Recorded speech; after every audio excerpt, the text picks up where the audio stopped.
مرحبا.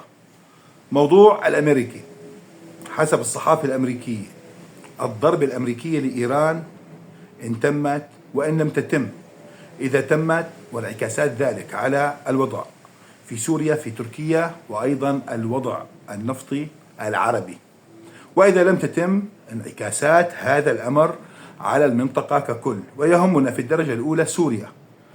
يعني الصحافة الأمريكية كانت تغرد خارج السرب في الشهر الماضي كثيرا في هذا الموضوع، وتتحدث على الدوام عن ربط ضرب إيران بمواقف أمريكا في البلدان المجاورة، ودائما كان التركيز على سوريا. وبالتالي الضرب الأمريكي لإيران يعني توجه أمريكي معين حيال سوريا.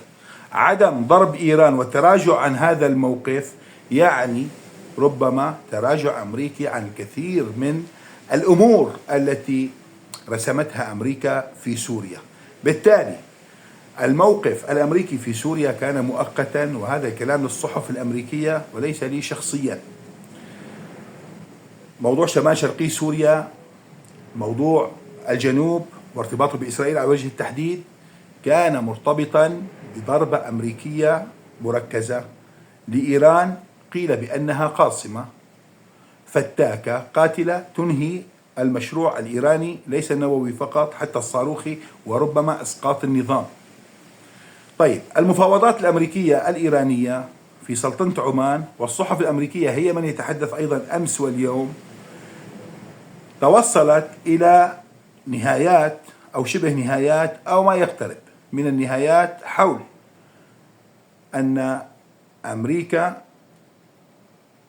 تتجه حاليا نحو التفاوض مع إيران وتقاسم الكثير من القيم السياسية الجيوسياسية في الشرق الأوسط مع الإيرانيين بشروط.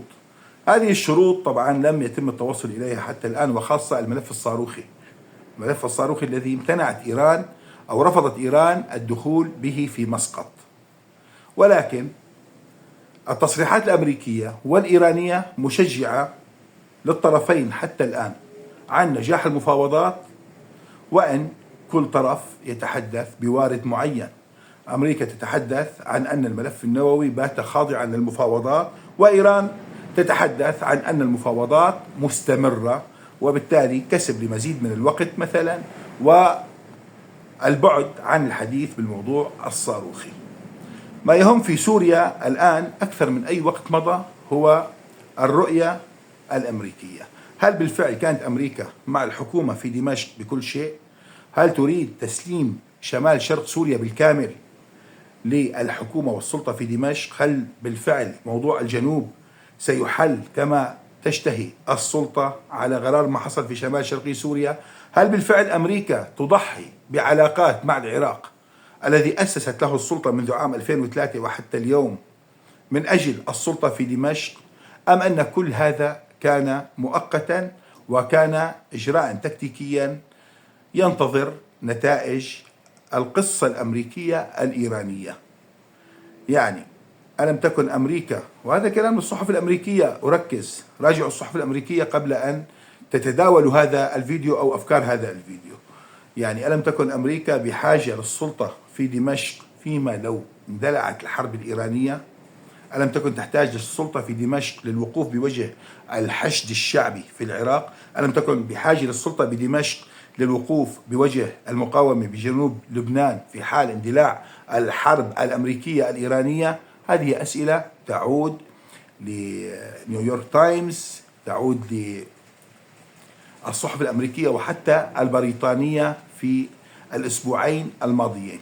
الآن بانحسار موجة الحرب ولو ظاهريا سنقرأ المشهد الأمريكي على حقيقته، وسيتبين ما إذا كانت أمريكا بالفعل تفضل السلطة التي في دمشق أم أنها كانت تفضل واقعا سوريا مضبوطا على الإيقاع الذي كان عليه في العام الماضي إلى حين. هذا الحين ربما وصلت إليه أمريكا. الآن إذا شهدنا استقرارا في شمال شرقي سوريا على ما تم التوصل إليه، يعني أن أمريكا تسير مع السلطة في دمشق وفق ما هو متفق عليه. إذا شاهدنا الآن يعني صعود من جديد أو خروج لقسد من القمقم في لحظة مفاجئة بتصريحات مفاجئة تنم عن واقع مثلا تتحدث به قسد مختلف عن الأسبوع الماضي، فهذا يعني بأن إعازا أمريكيا قد صدر لقسد بالعودة للنهوض والوقوف على قدمين. الخلاصة ما كنت أقوله على الدوام أكرره: لا تثقوا بالأمريكيين، لا تثقوا بالأمريكيين، هؤلاء لا يعملون من أجل أحد، وخاصة حين يكون الرئيس من شاكلة ترامب. كونوا على ثقة أن ترامب لا يعمل من أجل الأمريكيين حتى من أجل مصالح أمريكا الوطنية. الرجل لا يهتم لهكذا أمور، يهتم لنفسه فقط، لمجده الشخصي فقط، كمن يظن بأنه سيعيش 200 إلى 300 عام مثلا، وهكذا. والسلام دائما وأبدا على الشرفاء.